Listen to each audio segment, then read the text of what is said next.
అలానే విశేషరావు ప్రపంచవ్యాప్తంగా ఇప్పుడు ఎప్స్టీన్ గురించే మాట్లాడుకుంటున్నారు. ఎప్స్టీన్ లాకప్లో అనుమానాస్పద స్థితిలో మరణించారు. ఆయన మరణించి కొన్ని సంవత్సరాలు అవుతున్నప్పటికి కూడా ఇప్పుడు ఆయన గురించే ప్రపంచం మొత్తం మాట్లాడుకుంటుంది. ఎందుకు మాట్లాడుకుంటుంది?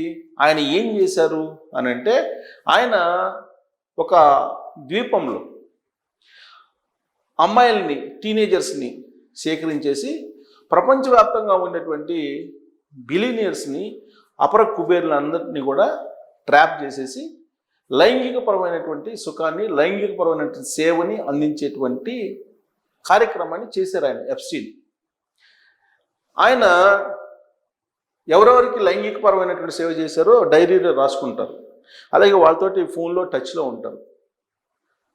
ఈ బేస్ చేసుకొని ఈ డైరీ, అలాగే ఫోన్ నెంబర్ని బేస్ చేసుకొని, అలాగే ఫోటోలు, కొన్ని వేల ఫోటోలు ఉన్నాయి. దాదాపు 13 లక్షల పేజీలకు సంబంధించిన ఎప్స్టీన్ ఫైల్స్ బయటకు వచ్చాయి. ఇప్పుడు 13 లక్షల పేజీలు ఎప్స్టీన్కి సంబంధించినటువంటి రిపోర్ట్స్ వచ్చాయి. అమెరికా న్యాయశాఖ వాటిని బయటపెట్టింది. వాటి ప్రకారం అలాగే కొన్ని లక్షల ఫోటోలు, దాదాపు 1,50,000 ఫోటోలు, అలాగే కొన్ని వేల వీడియోలు, వీటన్నిటిని అమెరికా న్యాయశాఖ, అమెరికా ప్రభుత్వం బయటపెట్టింది.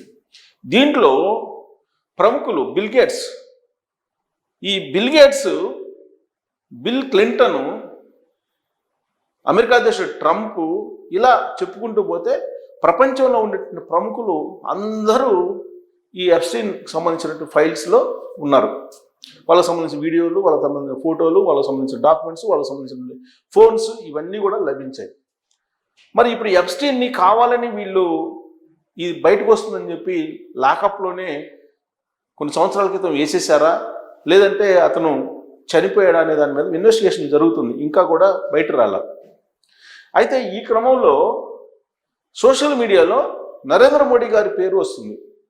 ఈ ఎప్స్టీన్ ఫైల్స్లో నరేంద్ర మోడీ గారు, భారత ప్రధానమంత్రి నరేంద్ర మోడీ గారు కూడా ఉన్నారు అనేటువంటి ఒక ప్రచారం జరుగుతుంది. మరి నిజంగా అది నమ్మశక్యమా అనేటువంటి దాని మీద కూడా చర్చ జరుగుతుంది. ఇలాంటి పరిస్థితుల్లో పార్లమెంట్లో కూడా ఈ అంశం ప్రస్తావనకు వచ్చింది. అయితే నరేంద్ర మోడీ గారు అమెరికా వెళ్ళి అమెరికాలో ఫోన్లు చేశారు అనేటువంటిది ఒకటి ఉంది. ఎప్స్టీన్కి సంబంధించినటువంటి ఫోన్స్లో కానీ, లేదంటే ఎప్స్టీన్కి సంబంధించినటువంటి ఫైల్స్లో కానీ ఒక సమాచారం ఉందని చెప్పి సోషల్ మీడియాలో పెద్ద ఎత్తున ప్రచారం జరుగుతుంది.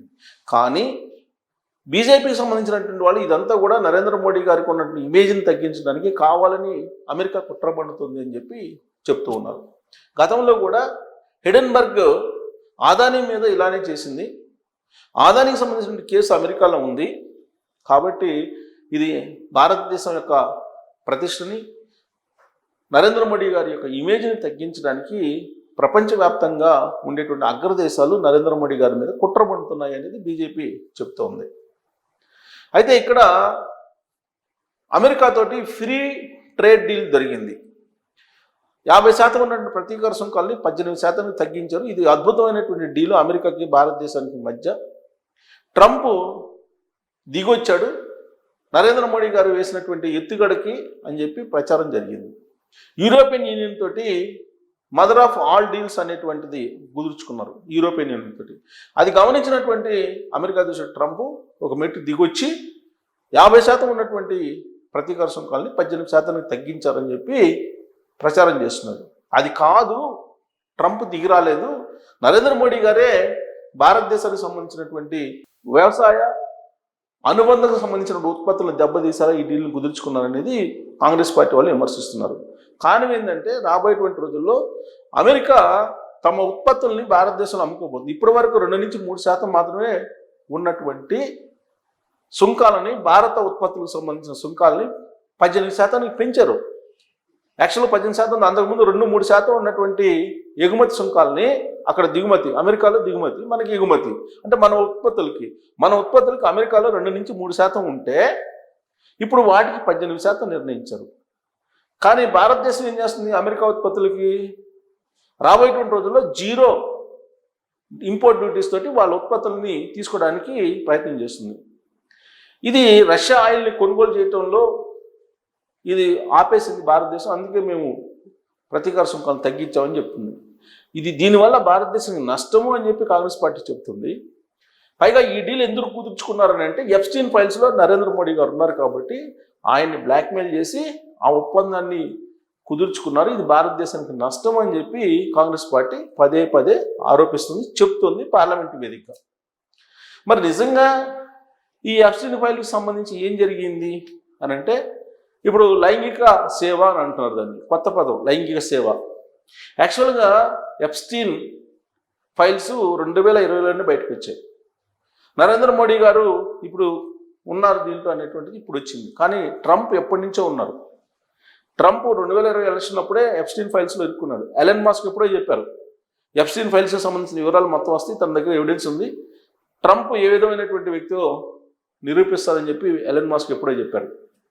మరి ఇప్పుడు ట్రంప్ యొక్క పదవి ఊడిపోయే అవకాశం ఉందా అంటే, అమెరికాలో మరి ఇప్పటికే వ్యతిరేకత ఉంది ట్రంప్ మీద. మరి రిపబ్లికన్స్ ఇవన్నీ వచ్చిన తర్వాత వాళ్ళ వర్షన్ ఏంటంటే, ట్రంప్ అంచనల వర్షను ఇవన్నీ ఫేక్ అని చెప్పి చెప్తున్నారు, ఫేక్ డాక్యుమెంట్స్ అని చెప్తున్నారు. మరి ఫేక్ డాక్యుమెంట్స్ అయితే అమెరికా న్యాయశాఖ పరిశీలించిన తర్వాత బయటకు వచ్చినటువంటి డాక్యుమెంట్స్ అవి 13 లక్షల పేజీలతోటి కూడినటువంటి ఈ ఎప్స్టీన్ ఫైల్స్. ఈ ఎప్స్టీన్ ఫైల్స్లో మీరు లైంగికంగా మైనర్ బాలికల్ని అనుభవించినటువంటి ఫోటోలు, వీడియోలు ఇవన్నీ ఉన్నాయి. ప్రత్యేకమైనటువంటి హెలికాప్టర్లో, ప్రత్యేకమైనటువంటి చాపర్ ఫ్లైట్స్లో ఆ దీవికి తీసుకెళ్తాడు ఎప్స్టీన్, కుబేరుల్ని. ఈవెన్ బిల్ గేట్స్ రష్యాకి సంబంధించినటువంటి మైనర్లతోటి ఆయన లైంగిక సుఖాన్ని అనుభవించారు, సుఖవ్యాధులు తెచ్చుకున్నారని కూడా ఎప్స్టీన్ ఫైల్స్లో ఉన్నాయి. ఆ కారణంగానే అప్పుడు బిల్ గేట్స్ భార్య మిలిందా విడాకులు ఇచ్చింది అని చెప్పి చెప్తారు. అంటే కానీ మిలిందా దీని మీద రియాక్ట్ అయ్యారు. ఇప్పుడు తాజాగా ఏం రియాక్ట్ అయ్యారంటే, తనతోటి సహచర్యం చేస్తూ, తనతోటి ఉంటూ కాపురం చేస్తూ లైంగిక పరంగా సుఖాలను ఆయన కోరుకున్నాడు, ఆ కారణం చేతనే విడాకులు ఇచ్చారని చెప్పి మిలిందా కూడా చెప్పారు. ఇప్పుడు ఎప్స్టీన్ ఫైల్స్లో ఏమొచ్చిందంటే, సుఖవ్యాధులు కూడా బిల్ గేట్స్కి ఉన్నాయని చెప్తున్నారు. బిల్ గేట్స్కి రష్యా మైనర్ బాలికలతోటి ఆయన ఎప్స్టీన్ అందించినటువంటి ఆ దివిలో ఉన్నటువంటి సుఖాన్ని అనుభవించాడు మైనర్ బాలికలతోటి. ఆ సందర్భంగా ఆయనకు సుఖవ్యాధులు కూడా వచ్చాయి అని చెప్పి ఎప్స్టీన్ ఫైల్స్ చెప్తున్నాయి. దీని మీద మిలిందా స్పందించారు, నిజమే అతనికి రకరకాల యువతులతోటి సంబంధాలు ఉన్నాయని చెప్పి చెప్తున్నారు. వీళ్ళంతా డబ్బుతోటి కుబేరులాగా ఎదిగి డబ్బుని ఏం చేసుకోవాలో తెలియక డబ్బు ఎక్కువైపోయి ఆ నెక్స్ట్ సుఖం ఏంటంటే లైంగిక సుఖం. ఈ లైంగిక సుఖానికి అలవాటు పడిపోయారు. అలాంటి వాళ్ళని ట్రాప్ చేయడం అనేది ఇప్పుడు ఈయన యొక్క ఎప్స్టీన్ యొక్క పని. ఆ ఎప్స్టీన్ అయితే చనిపోయాడు, కానీ బతికున్న రోజుల్లో ఆయన చేసినటువంటి వ్యవహారం మొత్తం ఒక్కొక్కటిగా బయటకు వస్తుంది. ప్రపంచ దేశాల్లో ఉండేటువంటి పవర్ఫుల్ లీడర్స్, అలాగే ధనవంతులు, కుబేర్లు ఎవరైతే ఉన్నారో ఆల్మోస్ట్ ఎప్స్టీన్ ఫైల్స్లో ఉన్నారు. మరి దీని మీద పార్లమెంట్లో ఏమన్నారు రాహుల్ గాంధీ అలాగే కాంగ్రెస్ అంటే, ఎప్స్టీన్ ఫైల్స్ భయంతోనే ట్రంప్తో ప్రధాని మోడీ రాజీ, తన పరువు కోసం దేశాన్ని అమ్మేశారు రాహుల్ గాంధీ ఆరోపిస్తున్నారు. ఎప్స్టీన్ ఫైల్స్లో తన పేరు బయటికి రావడంతో పరువు పోతుందని భయపడి ప్రధాని మోడీ అమెరికా అధ్యక్షుడు ట్రంప్తో రాజీ పడ్డారని రాహుల్ గాంధీ ఆరోపించారు. అమెరికాతో వాణిజ్య ఒప్పందం పేరుతో దేశాన్ని అమ్మేశారని విమర్శించారు. మంగళవారం పార్లమెంటు బయట ఆయన మీడియాతో మాట్లాడుతూ ప్రధానిపై తీవ్ర విమర్శలు గుప్పించారు. ప్రధాని మోడీ భయపడుతున్నారు, ఎందుకంటే ఏవైతే ఆయనకు గౌరవ ప్రతిష్టలు తెచ్చిపెట్టాయో అవే ఇప్పుడు ఆ ప్రతిష్టను ముక్కలు చేస్తున్నాయి. అదానిపై అమెరికాలో నమోదైన కేసు, ఇప్పుడు ఎప్స్టీన్ ఫైల్స్లో మోదీ పేరు, ఈ రెండు పరిణామాలతో ప్రధాని తీవ్ర ఒత్తిడికి గురవుతున్నారని ఆయన రాజీ పడ్డారు. మోడీ భయపడుతున్నారు కాబట్టి కొన్ని నెలలుగా పెండింగ్లో ఉన్న అమెరికా భారత్ వాణిజ్య ఒప్పందంపై ఆగమేఘాల మీద సంతకం చేసి భారతీయుల కష్టార్జితాన్ని అమెరికాకు అమ్మేశారు అని రాహుల్ గాంధీ విమర్శించారు. లోక్సభలో రాష్ట్రపతి ప్రసంగానికి ధన్యవాదాలు తెలిపే తీర్మానంపై మొదటిసారి సభలో ప్రతిపక్ష నేతను మాట్లాడకుండా అడ్డుకున్నారని మండిపడ్డారు. అమెరికా అధ్యక్షుడికి ప్రధానమంత్రి మోదీ పూర్తిగా లొంగిపోయారని కాంగ్రెస్ నేత జయరాం రమేష్ విమర్శించారు. రాజ్యసభలో మంగళవారం ఆయన ఈ అంశాన్ని లేవనెత్తారు. అమెరికా, యూరోపియన్ యూనియన్ కుదుర్చుకున్న వాణిజ్య ఒప్పందాల గురించి పార్లమెంటుకు ఎలాంటి సమాచారం ఇవ్వడం లేదని మండిపడ్డారు. అమెరికాలో ఒప్పందం గురించి ఆ దేశ అధ్యక్షుడు చెప్తే కానీ తెలుసుకోలేకపోయామని అన్నారు. అమెరికాతోటి వాణిజ్య ఒప్పందం వెనక ఎప్స్టీన్ ఫైల్స్ అలాగే అదానీ కేసు, ఈ రెండు ఉన్నాయని చెప్పి కాంగ్రెస్ పార్టీ చెప్తుంది. మరి మీరు నమ్ముతున్నారా? అనే దాని మీద మీరు కామెంట్ చేయొచ్చు. Thank you.